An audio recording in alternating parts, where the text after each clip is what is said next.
اللہ الرحمن الرحیم۔ معزز سامعین و حاضرین، نیا سال شروع ہونے والا ہے۔ دعا ہے کہ اللہ رب العزت ہمیں نئے سال میں نازل ہونے والی رحمتوں اور برکتوں کو حاصل کرنے کی توفیق عطا فرمائے، اور نئے سال میں ہمیں زیادہ سے زیادہ نیکیاں کرنے کی توفیق عطا فرمائے۔ نئے سال کی پہلی تاریخ یکم محرم الحرام ہمیں امام العادلین متمم الاربعین آقا علیہ السلام کے خلیفہ ثانی سیدنا فاروق اعظم رضی اللہ تعالی عنہ کی یاد دلاتی ہیں۔ سیدنا فاروق اعظم رضی اللہ تعالی عنہ ہمارے سلف صالحین کہتے ہیں کہ آپ کا ذکر کرنا، جہاں آپ کا ذکر ہوگا وہاں عدل کا ذکر ہوگا، اور جہاں عدل کا ذکر ہوگا وہاں رحمتوں کا نزول ہوگا، فکر آخرت کا ذکر ہوگا، اللہ کا ذکر ہوگا، تو انسان غفلتوں سے نکل جائے گا۔ گویا فاروق اعظم رضی اللہ تعالی عنہ کا ذکر کرنا یہ غفلتوں سے نکال دیتا ہے۔ آقا علیہ السلام نے مکہ المکرمہ میں تبلیغ کا کام شروع کیا، تو وہ جو اپنے تھے وہ بیگانے ہو گئے، وہ جو رستے میں پھول بچھاتے تھے وہ کانٹے بچھانے لگے۔ آقا علیہ السلام کو تکلیف دی گئی۔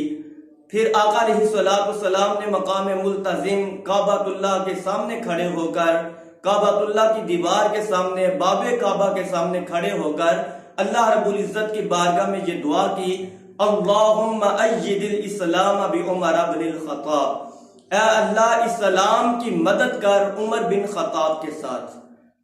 آقا علیہ السلام کی دعا اللہ رب العزت نے قبول فرمائی، اور سیدنا فاروق اعظم رضی اللہ تعالیٰ عنہ اسلام میں داخل ہوئے۔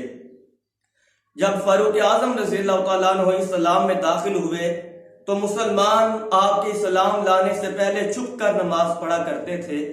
آپ نے آقا علیہ السلام کی بارگاہ میں عرض کی، حضور عمر آپ کا غلام ہو اور مسلمان چھپ کر عبادت کریں، یہ کیسے ہو سکتا ہے؟ آج کے بعد ہم علی الاعلان کعبۃ اللہ میں نماز پڑھا کریں گے۔ ایمینی دیوانی دنیا عمر دی، ایمینی دنیا دیوانی عمر دی، آزاد کعبہ نشانی عمر دی۔ پھر جو ہم اذان پڑھتے ہیں، یہ اذان بھی ہمیں سیدنا فاروق اعظم رضی اللہ تعالی عنہ کی یاد دلاتی ہیں۔ جب آقا علیہ السلام نے صحابہ سے مشورہ کیا کہ صحابہ لوگوں کو نماز کے لیے کس طرح بلایا جائے، تو صحابہ کی مختلف آراء ہوئی۔ کسی نے کہا کہ آگ جلائی جائے، کسی نے کہا کہ ہارن کی طرح آواز دی جائے۔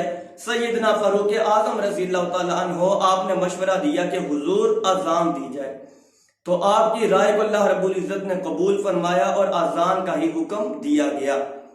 اس سے پتہ چلتا ہے کہ سیدنا فاروق اعظم رضی اللہ تعالی عنہ الہامی شخصیت ہیں۔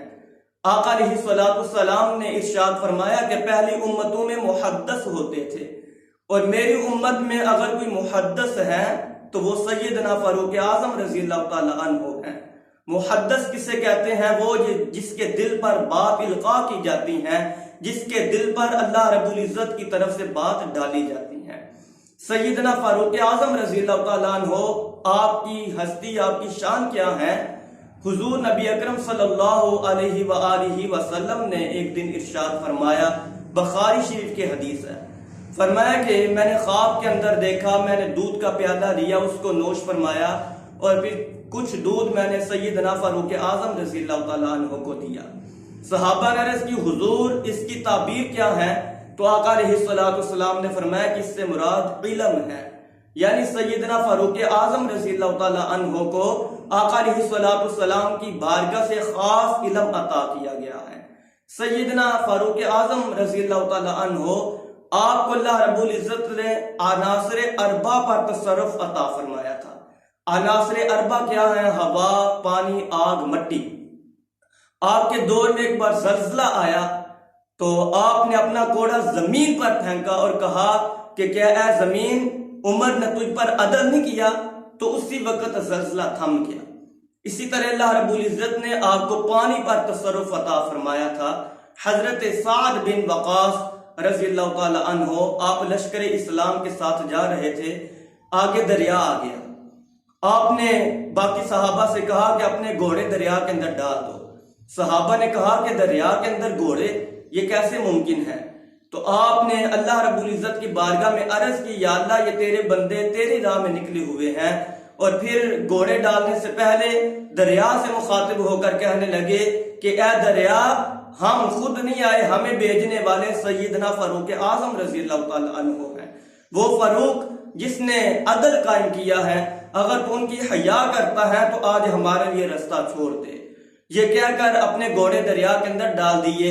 تو کیا ہوا، حضرت سلیمان فارسی رضی اللہ تعالیٰ عنہ آپ بھی ساتھ سے لشکر کے آپ فرمانے لگے کہ خدا کی قسم ہم دریا کے اندر سے گزر رہے تھے، ایسے لگ رہا تھا جیسے ہم خشکی سے گزر رہے ہیں۔ پھر فاروق اعظم رضی اللہ تعالیٰ عنہ کو اللہ رب العزت نے آگ پر بھی تصرف عطا فرمایا تھا۔ آپ کے دور میں مدینہ کے قرب و جوار آگ لگ گئی، لوگ آپ کی بارگاہ میں آئے کہ امیر المؤمنین آگ لگ گئی ہے۔ آپ نے اپنی چادر عطا کی اور فرمایا کہ جا کر یہ میری چادر آگ کے اوپر پھینک دو۔ جب چادر آپ کی لے کر گئے آگ کے اوپر پھینکی تو آگ نے آہستہ آہستہ بجھنا شروع ہوا اور آہستہ آہستہ آگ بجھ گئی۔ اسی طرح اللہ رب العزت نے سیدنا فاروق اعظم رضی اللہ تعالیٰ عنہ کو ہوا پر بھی تصرف عطا فرمایا تھا۔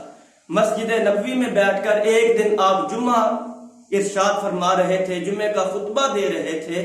جمعے کا خطبہ دیتے ہوئے آپ نے بلند آواز سے کہا یا ساری الجبل، اے ساریہ پہاڑ کی طرف غور کرو۔ یعنی ایک لشکر مسلمانوں کا کافروں کے ساتھ لڑ رہا تھا تو دشمن کی فوج پہاڑ کے پیچھے سے آ رہی تھی۔